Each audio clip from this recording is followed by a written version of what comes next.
Queridos irmãos, abramos a palavra de Deus na segunda carta de Paulo aos Coríntios, capítulo 6, e nós vamos ler do verso 3 até o verso 13.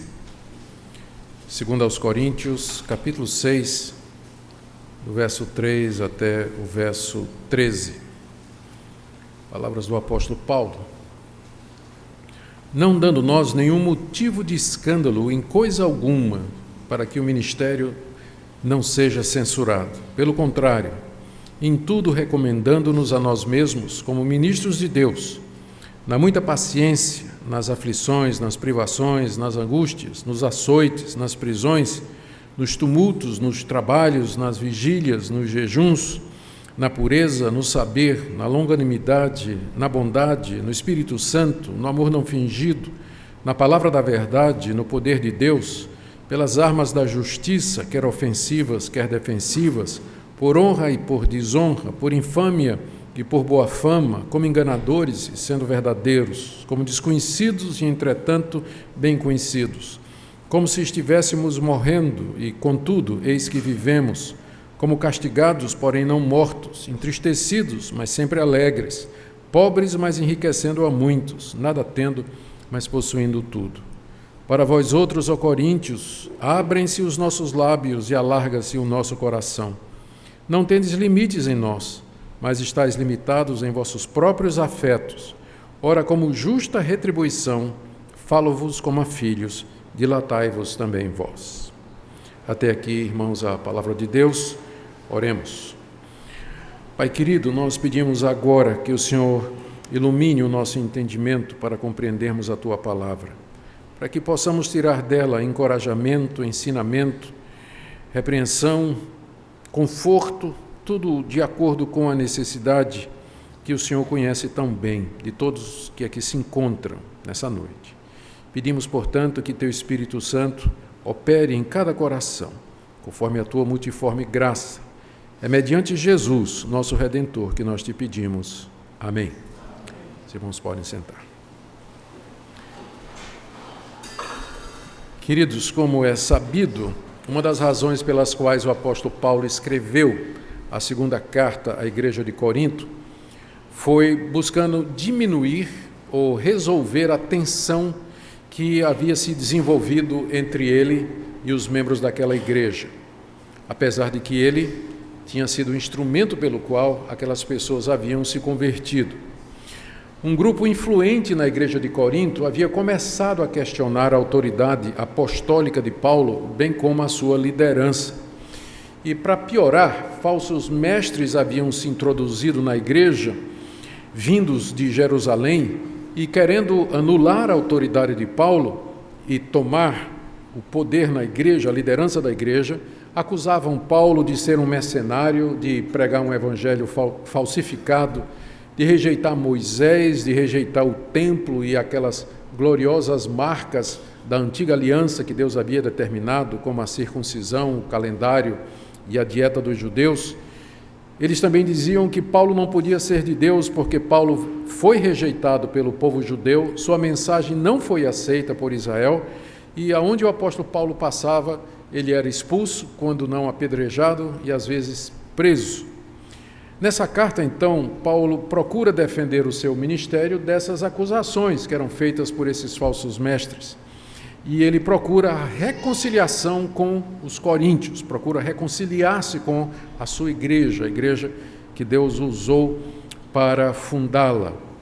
Na passagem anterior, do capítulo 5 até o verso 11, 5, verso 11 até o capítulo 6, verso 12, deixe-me dar um pouco do contexto aqui. Paulo, seguindo nessa linha, ele faz 3 apelos aos coríntios com base em 3 motivações que ele tem no seu ministério. As motivações que ele apresenta aos coríntios são essas. Primeiro, que tudo que ele fazia era movido pelo temor que se devia ao Senhor. Está aí no capítulo 5, de 11 a 13. Segundo, que tudo que ele fez e fazia, era constrangido pelo amor de Cristo. Está aí no capítulo 5, de 14 a 15. E terceiro, que tudo que ele fazia era baseado no novo conhecimento que ele tinha do mundo a partir da nova criação, a partir da nova criação. Se alguém está em Cristo, nova criatura é. E a partir daí, desse conceito de nova criação, Paulo tinha uma nova perspectiva da realidade, capítulo 5, 16 a 17.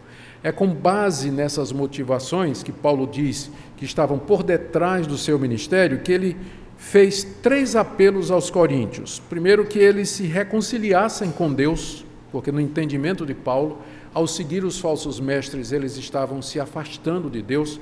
Paulo pede que eles se reconciliem com Deus, capítulo 5, 18 até 6, 2.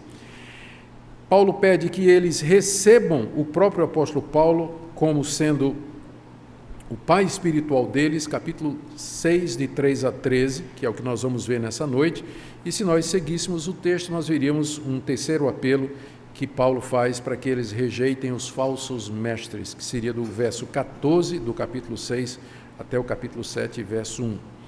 Eu queria, nessa noite, na abertura da nossa reunião, focar apenas nesse apelo que Paulo faz para que os coríntios, seus filhos na fé, o recebam, para que se reconciliem com ele. E nós, então, vamos ver como ele faz esse apelo. Primeiro, ele se recomenda aos coríntios, do verso 3 até o verso 10. Veja como ele diz no verso 3. Depois de exortar os coríntios a que não recebam a graça de Deus em vão, Paulo diz que jamais deu motivo de escândalo no seu ministério. Isso a igreja de Corinto sabia.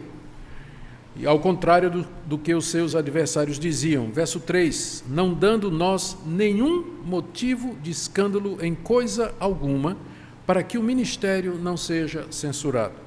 Uma preocupação do apóstolo Paulo, enquanto esteve na igreja de Corinto, pregando o evangelho, organizando a igreja, pastoreando a igreja, e no seu ministério posterior, uma das suas preocupações sempre foi nunca servir de tropeço para os seus filhos na fé e para as demais pessoas, para o mundo em geral.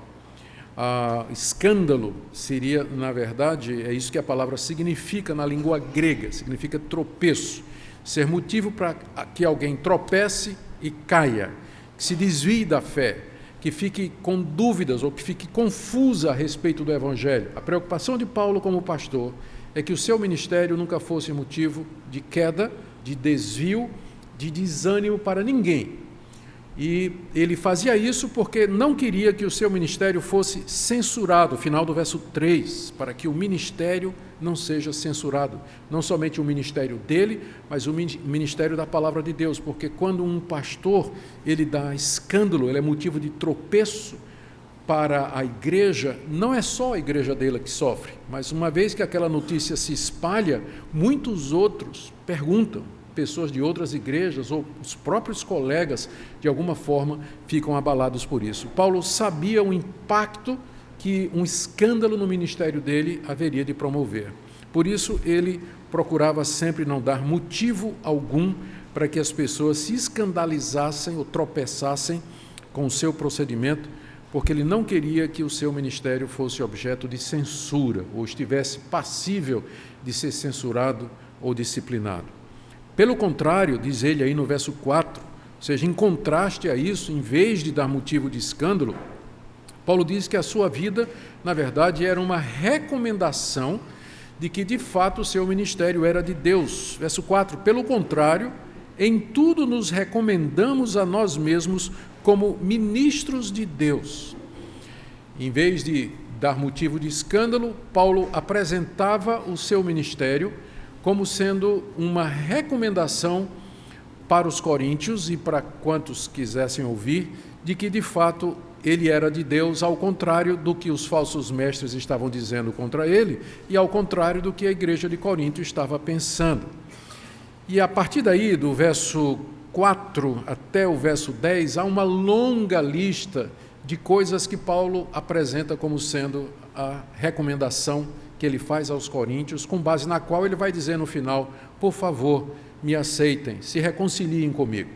Nós pensaríamos que se você ou eu fôssemos fazer uma lista das nossas qualificações ou das nossas conquistas no ministério para que a igreja se reconciliasse conosco, nós colocaríamos coisas como, eu sou um vitorioso, eu sou um próspero, eu ganhei tantas almas para Jesus, eu prosperei em tudo que fiz, eu publiquei tantos livros. Mas quando nós examinamos a lista daquilo que Paulo considera como sendo uma recomendação, nós ficamos espantados, porque não há nada disso aqui. Na verdade, o que Paulo apresenta como sendo qualificações para um ministério aprovado por Deus é uma lista de sofrimentos, é uma lista de angústias que servem como sinal ou prova de que ele, de fato, é um ministro da parte de Deus. Eu dividi a lista em 4 partes. Em primeiro lugar, Paulo se recomenda como ministro de Deus, primeiro, na muita paciência. Veja só, verso 4. Ao contrário, em tudo recomendando-nos a nós mesmos como ministros de Deus. Na muita paciência, coloque aí 2 pontos. Paciência nas aflições, paciência nas privações, paciência nas angústias, nos açoites, nas prisões, nos tumultos, nos trabalhos, nas vigílias e nos jejuns. Nós acreditamos que essa expressão, na muita paciência, ela controla todas essas descrições aí que vão até o verso 5. O que Paulo está dizendo é o seguinte: no meio das muitas aflições que eu passei, no meio das privações físicas de comida, descanso, bebida, moradia, no meio das muitas angústias e sofrimentos por conta das igrejas, no meio dos açoites que eu recebi por pregar o Evangelho, as prisões que eu passei por pregar o Evangelho, os tumultos que eu sofri, como por exemplo na cidade de Éfeso, quando uma grande multidão queria matá-lo, as vigílias, não é vigília de oração propriamente, mas noites sem dormir, nos jejuns, não somente os por iniciativa dele, mas também as vezes que ele passou sem comer. Paulo diz que em tudo isso ele foi paciente. Ele não se exasperou, ele não reclamou de Deus, ele não chutou o pau da barraca, que nós faríamos metade disso aqui. Né? Para nós, metade disso aqui já era razão para a gente desistir do ministério pastoral, ou achar que isso aqui, de fato, não é um negócio que vale a pena.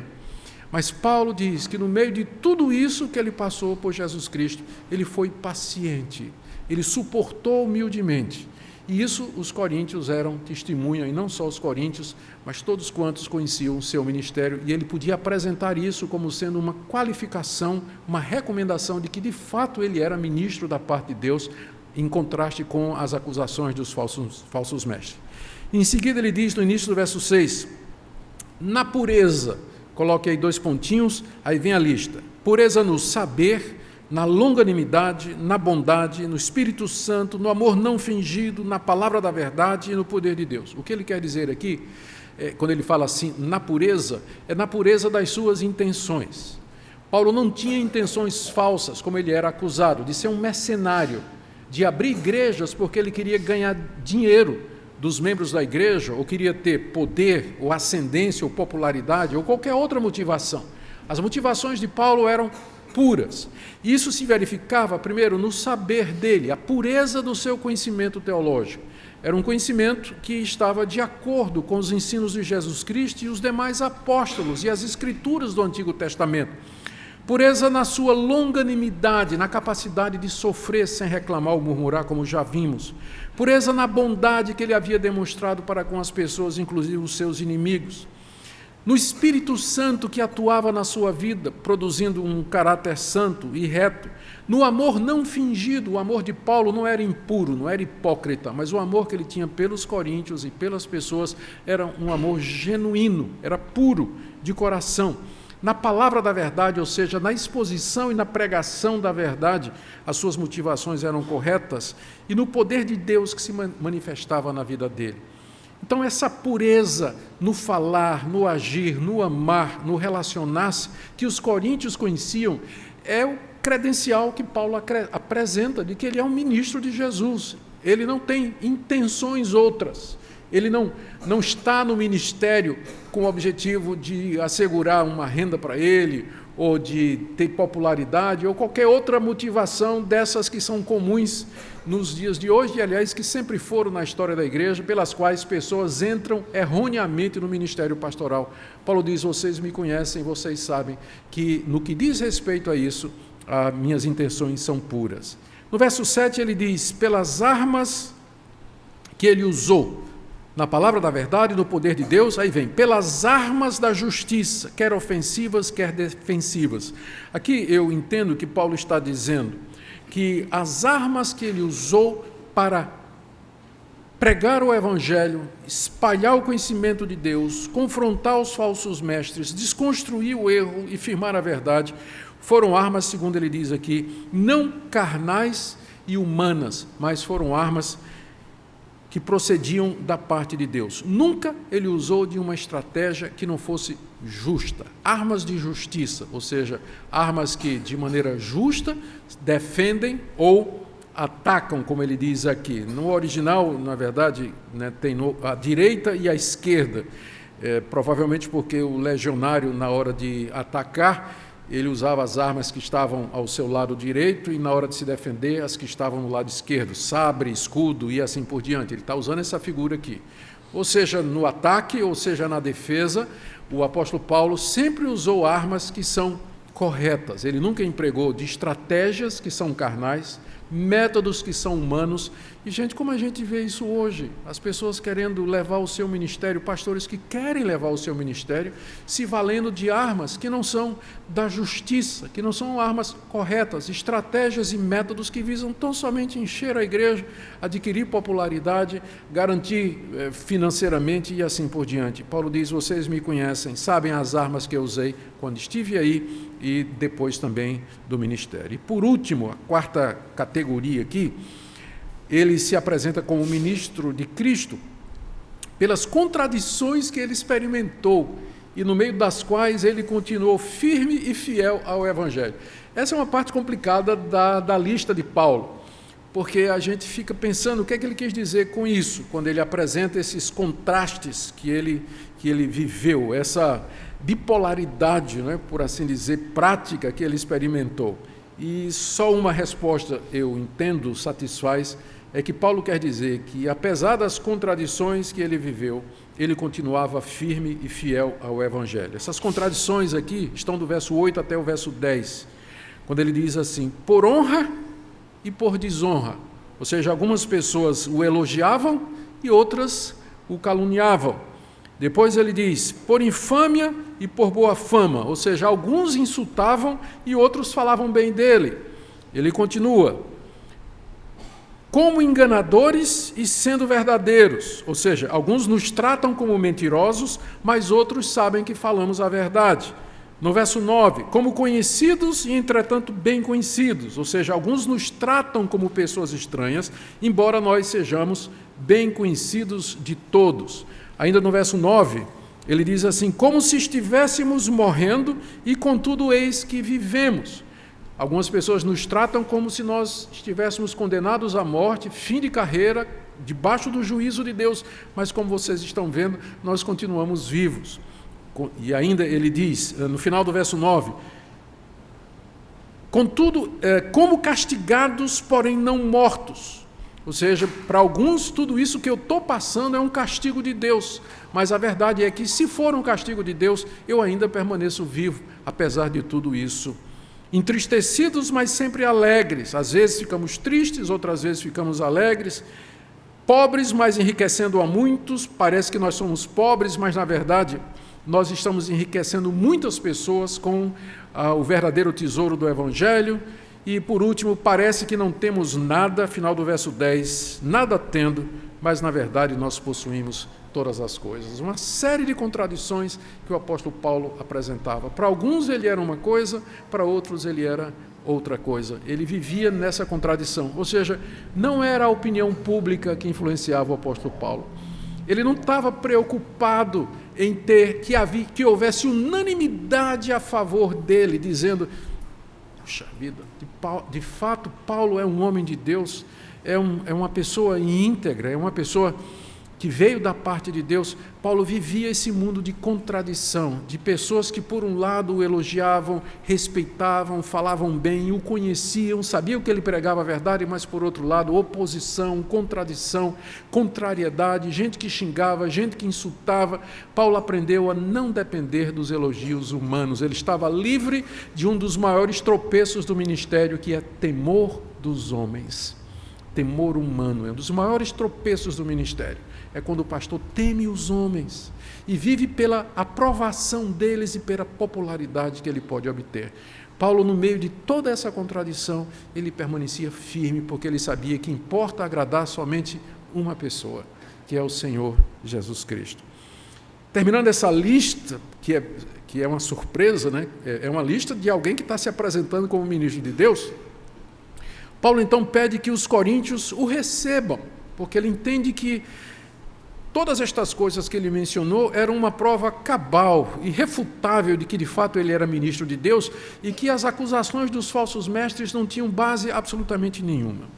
Ele expressa aí nos versos 11 e 12 o que é que ele sente pelos coríntios. Para vós outros, ó coríntios, abrem-se os nossos lábios e alarga-se o nosso coração, não tendes limite em nós. Apesar de toda a contradição, apesar das acusações, da rejeição e da rebelião da igreja de Corinto, Paulo tinha um amor profundo, não fingido por eles. Nossa boca está aberta para vocês, o nosso coração está dilatado. Eu não coloquei limites no que eu sinto por vocês, é a maneira de Paulo dizer, o meu coração está aberto, eu amo vocês de maneira incondicional, anseio por estar com vocês e que vocês se reconciliem comigo. Ele reclama da falta de reciprocidade dos coríntios, veja o final do verso 12, e no verso 12 ele diz, não tendes limite em nós, mas estáis limitados em vossos próprios afetos. Era uma coisa que magoava o coração desse pastor. Ele não estava preocupado com a aprovação humana, mas os coríntios eram seus filhos na fé e haviam se rebelado contra ele, estavam questionando a sua autoridade, a sua liderança, a sua presença em Corinto. E isso magoa o coração do pastor. E Paulo ansiava por uma reconciliação. Ele diz, da minha parte não há limites no meu coração, mas vocês colocaram limites no coração de vocês. Limites que não, com relação a mim, limites que não têm razão de ser, porque já demonstrei a pureza das minhas intenções e o meu caráter como pastor. E aí ele faz o pedido no verso 13, como justa retribuição, uma vez que eu amo vocês tanto, eu falo a vocês como filhos, vocês são meus filhos na fé, gerei vocês no Evangelho, dilatai-vos vós também. Tirem essas trancas que estão no coração, dilatem o coração, abram o coração para me receberem com justiça como seu pai espiritual, como seu líder, porque não há razão para que haja essa tensão. Queridos, nós podemos tirar algumas lições preciosas para nós dessa passagem tão apaixonada, tão cheia de emoção e tão gráfica. Primeiro, a preocupação clara do apóstolo Paulo em não dar motivo de escândalo no seu ministério. Havia essa intenção manifesta de Paulo, nas suas ações, nas suas palavras. O alvo dele é que o evangelho não fosse censurado, que ele não trouxesse tropeço a pessoas e dificultasse o avanço do evangelho no mundo. Ele queria ser uma bênção e não motivo de tropeço. Segundo, nós vemos aqui quais são aquelas coisas que realmente recomendam o ministro do Evangelho e os crentes em geral. Essa lista de Paulo aqui, ela é composta de sofrimento e é bem diferente da lista que hoje é apresentada por falsos apóstolos, falsos pastores e falsos cristãos. O que você vê hoje no meio evangélico é falsos apóstolos, pessoas que se denominam apóstolos, se denominam bispos, se denominam pastores, se apresentando como vindo da parte de Deus e trazendo como prova disso a sua prosperidade financeira, o status social, o poder que eles adquiriram, a influência que eles têm exercido. Quando nós fazemos uma comparação dessa lista do apóstolo Paulo com aquilo que esses mestres apresentam hoje, não poderia haver uma diferença maior. Não poderia haver uma diferença maior. E nós vemos aqui, em terceiro lugar, a humildade do apóstolo Paulo em buscar reconciliação. Não são poucas vezes que nós, pastores, quando nos sentimos ofendidos, contrariados, nós simplesmente deixamos o assunto e simplesmente fugimos ou vamos para qualquer outro lugar sem procurar reconciliação. Algumas vezes não é possível. Paulo fez esforços sem medida para se reconciliar com a igreja de Corinto e não há nenhuma indicação na literatura paulina ou nos pais da igreja que alguma vez esse problema se resolveu. Mas aqui você vê ele tentando. Aqui você vê ele buscando reconciliação, apresentando argumentos, fazendo um apelo para que aquela tensão fosse resolvida. E por último, queridos, aqui nós vemos a necessidade de reconhecermos que o ministério pastoral, ele envolve muitos sofrimentos. E que se o pastor for real, for verdadeiro, for pregar a palavra de Deus, ele sempre vai ter essas contradições na sua audiência e estará sujeito a passar pelos sofrimentos que Paulo falou. Embora aqui no Brasil, por conta da liberdade de religião e de expressão, dificilmente nós seremos, por enquanto, presos, chicoteados ou apedrejados por conta de falar o evangelho verdadeiro. Mas pode ser que esses dias estejam por terminar. De qualquer forma, o texto nos aponta a necessidade que nós temos da graça de Deus para poder ter um ministério como esse, e em momentos de crise e de tensão nós podemos dizer: estão aqui as minhas credenciais de que eu sou ministro de Deus. Dilatem o coração, recebam-me nos seus corações, porque nunca dei motivo para escândalo no meu ministério. Que Deus nos conceda essa graça de sermos pastores, de sermos crentes, porque tudo que é dito aqui para pastores também vale para os crentes, para que nós sejamos motivo de bênção na vida das pessoas e não de tropeço ou escândalo. Oremos. Ó Deus, dá-nos a mesma graça que deste ao apóstolo Paulo, para que nós possamos, no meio de muitos sofrimentos, exercer a paciência, exercer a pureza e aprender a viver no meio da contradição, usando as armas corretas no nosso ministério. Oramos pelos colegas que aqui se encontram, como eu, precisam também da Tua graça. Oramos também pelos irmãos que aqui se encontram, abençoa a igreja, ajuda-nos sempre a buscar reconciliação. Em nome de Jesus. Amém.